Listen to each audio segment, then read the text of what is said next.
O Livro dos Espíritos, parte 3ª das Leis Morais, capítulo 12, da Perfeição Moral. Sejam todos bem-vindos ao nosso canal para o estudo de mais uma questão de O Livro dos Espíritos. O tema de hoje é o egoísmo. Eu sou Luísa e fico muito feliz em tê-los aqui para estudarmos juntos a questão de hoje, que é a de número 917. Allan Kardec pergunta: qual o meio de destruir-se o egoísmo? Respondem os espíritos: de todas as imperfeições humanas, o egoísmo é a mais difícil de desenraizar-se, porque deriva da influência da matéria, influência de que o homem, ainda muito próximo de sua origem, não pôde libertar-se, e para cujo entretenimento tudo concorre: suas leis, sua organização social, sua educação. O egoísmo se enfraquecerá à proporção que a vida moral for predominante sobre a vida material, e, sobretudo, com a compreensão que o Espiritismo vos faculta do vosso estado futuro, real e não desfigurado por ficções alegóricas. Quando bem compreendido, se houver identificados com os costumes e as crenças, o Espiritismo transformará os hábitos, os usos, as relações sociais. O egoísmo assenta na importância da personalidade. Ora, o Espiritismo, bem compreendido, repito, mostra as coisas de tão alto que o sentimento da personalidade desaparece, de certo modo, diante da imensidade. Destruindo essa importância, ou pelo menos reduzindo-a às suas legítimas proporções, ele necessariamente combate o egoísmo. O choque que o homem experimenta do egoísmo dos outros é o que muitas vezes o faz egoísta por sentir a necessidade de colocar-se na defensiva. Notando que os outros pensam em si próprios e não nele, ele o levado a ocupar-se consigo mais do que com os outros. Sirva de base às instituições sociais, às relações legais de povo a povo e de homem a homem, o princípio da caridade e da fraternidade, e cada um pensará menos na sua pessoa, assim veja que outros nela pensam. Todos experimentarão a influência moralizadora do exemplo e do contato. Em face do extravasamento do egoísmo, grande virtude é verdadeiramente necessária para que alguém renuncie à sua personalidade em proveito dos outros, que de ordinário absolutamente lhe não agradecem. Principalmente para os que possuem essa virtude é que o reino dos céus se acha aberto. A esses, sobretudo, é que está reservada a felicidade dos eleitos, pois em verdade vos digo que no dia da justiça será posto de lado e sofrerá pelo abandono, em que se há de ver todo aquele que em si somente houver pensado. Quem respondeu essa questão foi o Fenelon. Vejamos agora a nota de Allan Kardec. Louváveis esforços indubitavelmente se empregam para fazer que a humanidade progrida. Os bons sentimentos são animados, estimulados e honrados mais do que em qualquer outra época. Entretanto, o egoísmo, verme roedor, continua a ser a chaga social. É um mal real que se alastra por todo o mundo e do qual cada homem é mais ou menos vítima. Cumpre, pois, combatê-lo como se combate uma enfermidade epidêmica. Para isso, deve-se proceder como procedem os médicos, ir à origem do mal. Procure-se em todas as partes do organismo social, da família aos povos, da choupana ao palácio, todas as causas, todas as influências que, ostensiva ou ocultamente, excitam, alimentam e desenvolvem o sentimento do egoísmo. Conhecidas as causas, o remédio se apresentará por si mesmo. Só restará então destruí-las, se não totalmente, de uma só vez, ao menos parcialmente, e o veneno pouco a pouco será eliminado.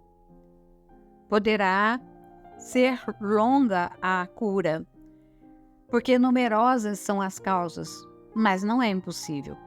Contudo, ela só se obterá se o mal for atacado em sua raiz, isto é, pela educação, não por essa educação que tende a fazer os homens instruídos, mas pela que tende a fazer homens de bem. A educação, convenientemente entendida, constitui a chave do progresso moral. Quando se conhecer a arte de manejar os caracteres, como se conhece a de manejar as inteligências, conseguir-se-á corrigi-los, do mesmo modo que se aprumam plantas novas. Essa arte, porém, exige muito tato, muita experiência e profunda observação. É grave erro pensar-se que para exercê-la com proveito, baste o conhecimento da ciência.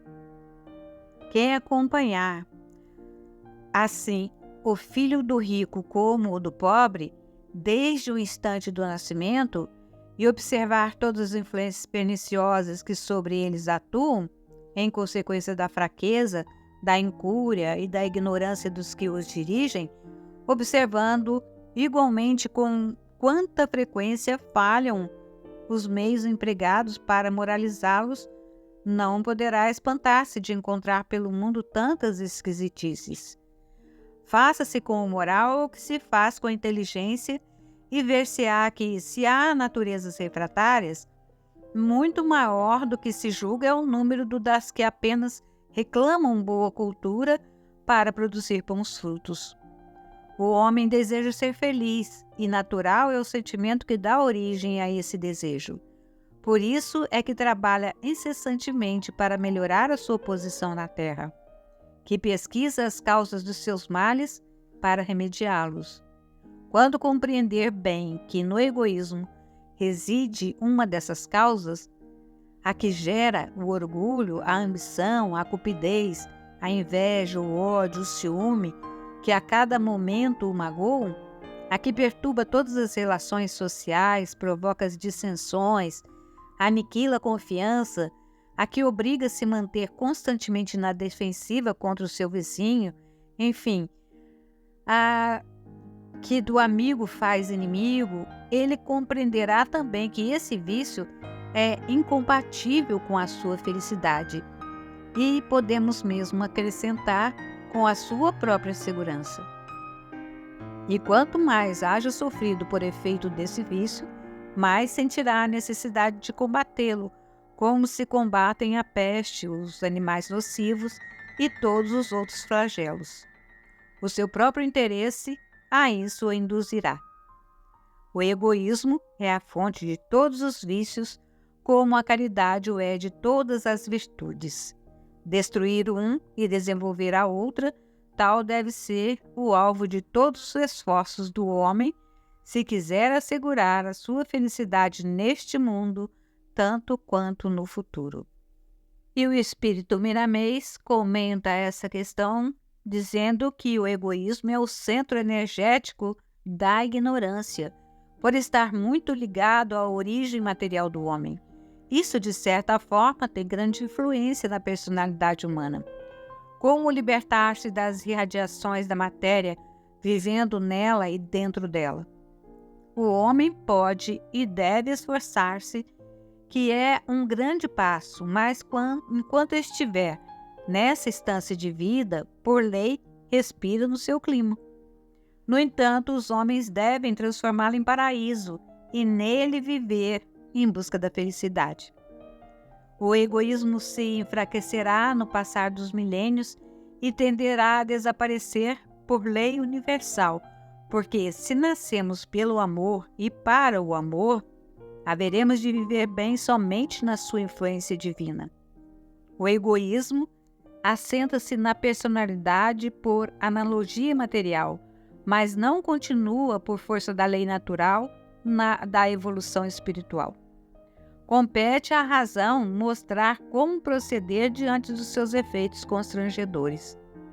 O choque que as almas sentem com o egoísmo das suas irmãs é que as fazem pensar nas modificações urgentes, e o bem-estar da caridade e do amor nos mostra que é o clima de Deus a crescer no coração humano.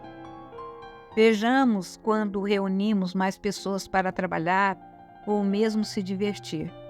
Temos de ceder em algumas coisas em favor daquele que se reúne conosco. Por aí notamos que já começamos a combater o egoísmo, ainda que algo inconscientemente. Jesus ensinou e Mateus anotou no capítulo 18, versículo 20. Por onde estiverem 2 ou 3 reunidos em meu nome, ali estou no meio deles. Ativando a luz para despontar da verdade, a palavra do Mestre se faz ouvir em todas as dimensões da vida, para que as almas entendam e passem a trabalhar no surgimento da luz na sua intimidade. Na verdade, o egoísmo existe, mas ele já vem sendo combatido em todas as frentes. Ele está morrendo desde quando surgiu Jesus na face da terra. É demorada a sua extirpação, porém não para de ser combatido por todos os meios. Falamos aos espíritas, principalmente, que não esmoreçam nas lutas, que façam a sua parte, mostrando que podem viver sem essa influência. Quando o Mestre disse que, conhecendo a verdade, poderíamos nos tornar livres, ele sabia o que estava falando. Todos os dias não vemos o sol saindo no horizonte? Reparemos o sol que está saindo no horizonte da nossa alma e deixemos que ele ilumine toda a nossa vida, e assim viveremos a felicidade de Deus dentro do nosso mundo interno. O egoísmo é sombra que não suporta a luz. Quando o ser renuncia a qualquer coisa de seu, da sua conquista, em favor dos outros, ele é que está sendo beneficiado. Atrás dessa renúncia se encontra Jesus, confortando seu coração e alimentando sua vida. As coisas invisíveis são as mais reais. Quem descrer nos 2 aspectos da existência sofre o medo da perda.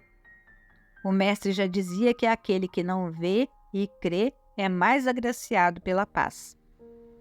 O verdadeiro meio de destruir o egoísmo é a renúncia. O desprendimento nos coloca na libertação, onde nasce o amor.